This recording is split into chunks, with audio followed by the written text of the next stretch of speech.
وانا بشجع الصناعه المصريه وبشجع الادويه المصريه.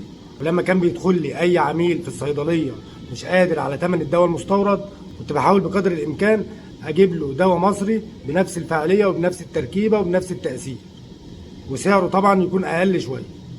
النهارده دخل لي روشته مكتوب فيها النكسيوم 40، وده من اشهر ادويه المعده في العالم. سعره بالمصري 500 جنيه تقريبا. وبعد ما جمعت الروشته للمريض، المريض ما قدرش يدفع ثمن الروشته، فطبعا زي كل مره بدات ادور له على بديل مصري يكون ارخص في السعر. عرضت عليه انه ياخد الاي اي جي ايزوميبرازول، وده نفس تركيبه النكسيوم 40 بس سعره تقريبا 300 جنيه لل 28 قرص. المهم المريض قال لي خلاص اديني شريط من البديل المصري، وده طبعا بعد ما خد مني مجهود في الاقناع تقريبا ربع ساعه. بحط ايدي وبطلع الشريط، لقيت الشريط زي ما انت شايف في حبايه ناقصه. الشريط ده سعره 150 جنيه وفي حبايه ناقصه. انت متخيل ان الدواء ناقص حبايه؟